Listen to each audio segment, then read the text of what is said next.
विनंती करते त्यांनी त्यांचं मनोगत व्यक्त करावं.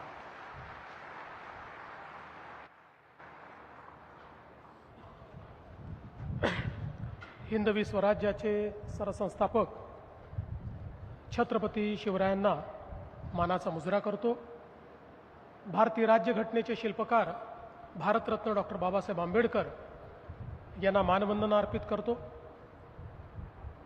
ज्यांनी भारतीय स्वातंत्र्य लढ्याला दिशा दिली, गती दिली आणि अनेक क्रांतिकारक दिले असे लोकमान्य बाळ गंगाधर टिळक, त्यांच्या पुण्यतिथीच्या निमित्ताने त्यांना नमन करतो. आणि ज्यांना लोकशाहीर म्हणून आपण ओळखतो ते साहित्यभूषण अण्णाभाऊ साठे यांच्याही जयंतीच्या निमित्ताने त्यांना नमन करतो. आज या लोकमान्य टिळक राष्ट्रीय पुरस्काराच्या कार्यक्रमामध्ये मंचावर उपस्थित भारत देशाचे कणखर आणि कर्मठ असे गृहमंत्री माननीय अमितभाई शहा, ज्यांना आज हा राष्ट्रीय पुरस्कार मिळतोय, भारताचे राष्ट्रीय सुरक्षा सल्लागार आणि खऱ्या अर्थानं राष्ट्रीय सुरक्षेला ज्यांनी एक वेगळा आयाम दिला ते माननीय अजित डोभालजी, लोकप्रिय उपमुख्यमंत्री एकनाथ शिंदेजी, सुनेत्राताई पवार, केंद्रीय राज्यमंत्री मुरलीधर मोहोळ, रवींद्र चव्हाणजी, चंद्रकांत दादा पाटीलजी, उदय सामंतजी, माधुरीताई मिसाळ, लोकमान्य टिळक ट्रस्टचे अध्यक्ष श्री रोहित टिळक, श्रीमती गीतालीताई टिळक, डॉक्टर प्रणितीताई टिळक, मंचावर उपस्थित सर्व मान्यवर आणि उपस्थित सर्व भगिनी आणि बंधूंनो, आज आपल्या सर्वांकरताच हा अतिशय आनंदाचा दिवस आहे की लोकमान्य राष्ट्रीय पुरस्कार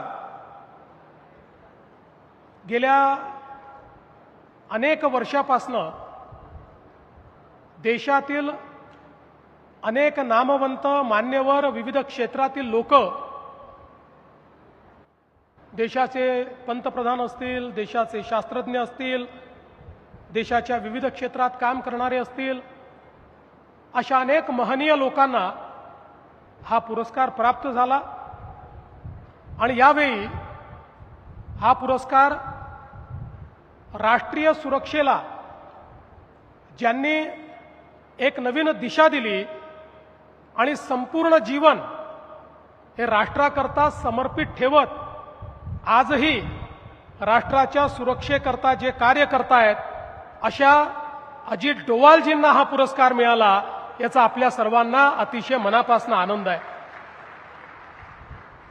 आणि विशेष आनंद हा आहे की एका धुरंधराला पुरस्कार देण्याकरता दुसरे धुरंधर या ठिकाणी आलेले आहेत. खरं तर मी असं देखील म्हणू शकतो की राष्ट्रीय सुरक्षेच्या क्षेत्रात ज्यांना चाणक्य म्हणून ओळखलं जातं त्यांना पुरस्कार देण्याकरता राजकीय क्षेत्रातले चाणक्य आज या ठिकाणी आलेले आहेत. त्यामुळे शिंदे साहेबांनी सांगितलं तसा हा अतिशय दुग्ध शर्करा योग आहे. आपल्या सर्वांना माहिती आहे की अजित डोभालजींनी ज्या प्रकारे पहिल्यांदा पोलीस सेवा आणि त्यानंतर आयबीच्या माध्यमातून, रॉच्या माध्यमातून त्यांनी केलेलं कार्य आणि विशेषतः 2014 पासून या देशामध्ये माननीय प्रधानमंत्री नरेंद्र मोदीजी यांनी त्यांना आपले राष्ट्रीय सुरक्षा सल्लागार केल्यानंतर देशाच्या सुरक्षिततेचं जे डॉक्ट्रिन होतं हे पूर्णपणे बदलण्याचं काम त्यांनी केलं.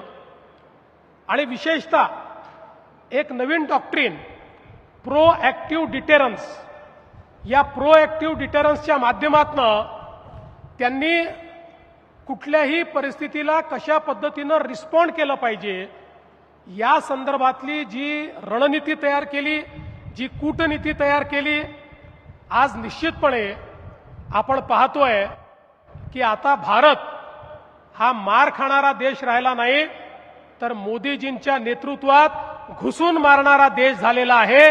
हा महत्त्वपूर्ण फरक भारताच्या संपूर्ण सामरिक शक्तीमध्ये आणि भारताच्या सामरिक नीतीमध्ये आणण्यामध्ये एक अत्यंत महत्त्वाचा रोल, एक महत्त्वाची भूमिका ही या ठिकाणी अजित डोवालजींनी त्या ठिकाणी केली आहे. आणि त्यांचं एक अतिशय महत्त्वाचं वाक्य आहे. ते असं म्हणतात, there is no silver medal in national security. There is no silver medal in national security. If you win you make history, if you lose you become history.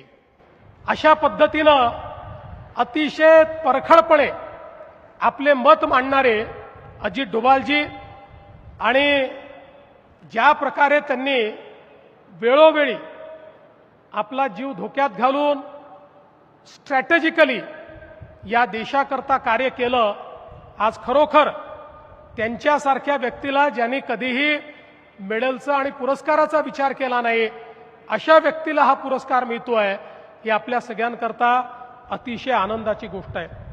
आणि सगळ्यात महत्त्वाचं, हा पुरस्कार लोकमान्य बाळ गंगाधर टिळक यांच्या नावाने मिळतो आहे, हे त्याहीपेक्षा महत्त्वाचं आहे.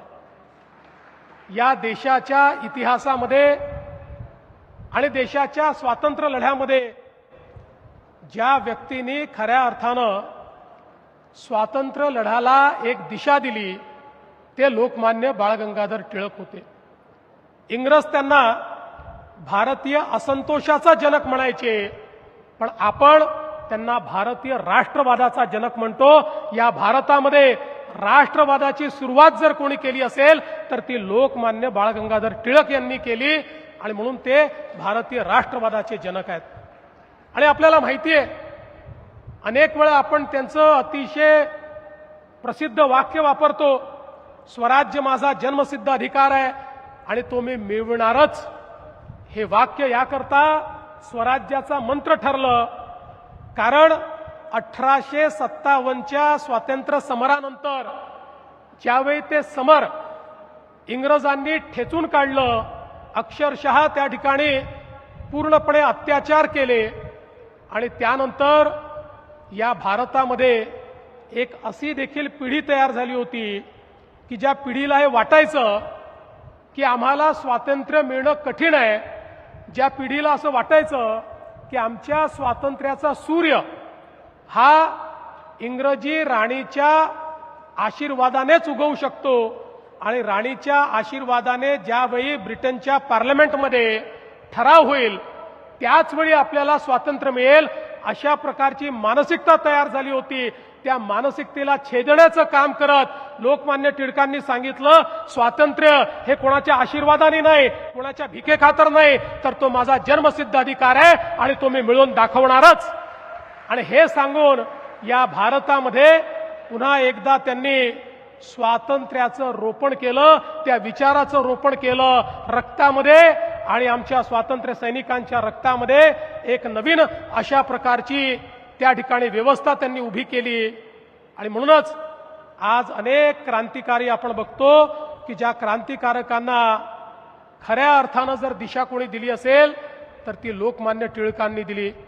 या महाराष्ट्रामध्ये, भारतामध्ये सामान्य माणसाला स्वातंत्र्याच्या चळवळीत कसं आणता येईल याचा विचार करताना लोकमान्य टिळकांना माहिती होतं की आपला जो समाज आहे हा समाज खऱ्या अर्थानं अतिशय धार्मिक, आध्यात्मिक असा समाज आहे. आणि म्हणून ज्यावेळी त्यांनी सार्वजनिक गणेश उत्सवाची संकल्पना मांडली, तो धार्मिक सण नव्हता, तो सामाजिक अभिसरणाचा सण होता. कारण लोकमान्य टिळक नेहमी म्हणायचे की आमचं पारतंत्र्य हे एकाच कारणामुळे आम्हाला आलं, आम्ही जाती जातीमध्ये विभाजित झालो, आमच्यामध्ये मनभेद तयार झाले, आणि म्हणून आम्ही पारतंत्र्यात गेलो.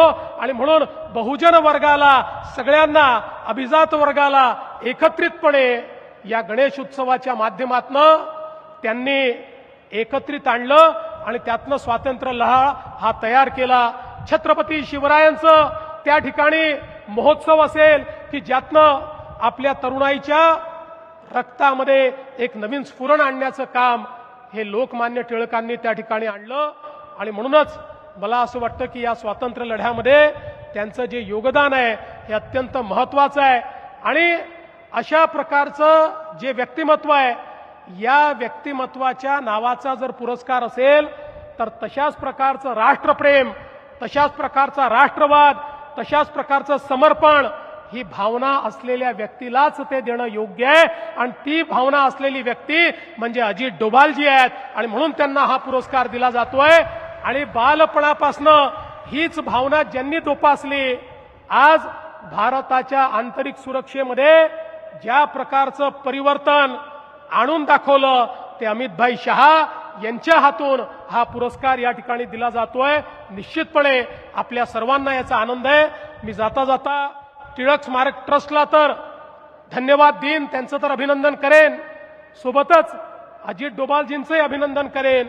पण ईश्वराला प्रार्थना करेन की ईश्वराने अजित डोभालजींना वयाची 100 पूर्ण करतपर्यंत भारताची सेवा करण्याकरता आशीर्वाद द्यावा आणि त्यांनी अशीच सेवा करत राहावी अशी त्यांना या ठिकाणी शुभेच्छा देतो. त्यांच्यासारखा एवढा मोठा व्यक्ती, पण सर्वात मोठा गुण जर त्यांचा कुठला असेल तर त्यांची विनम्रता आहे. त्या विनम्रतेच्या आत त्यांच्यामध्ये ज्या प्रकारची क्षमता आहे ती क्षमता कधी लक्षात येत नाही. अशा विनम्र अजितजींना खूप मनापासून शुभेच्छा देत मी माझे 2 शब्द संपवतो. धन्यवाद. जय हिंद, जय महाराष्ट्र. संसद में चर्चा बहस चल रही है और विषय है पाक व्याप्त कश्मीर, पाकिस्तान ऑक्यूपाइड कश्मीर। कुछ लोगों का कहना है कि पाक व्याप्त कश्मीर भारत का हिस्सा नहीं है। तब एक व्यक्ति तिलमिला के उठ के खड़ा होता है और बोलता है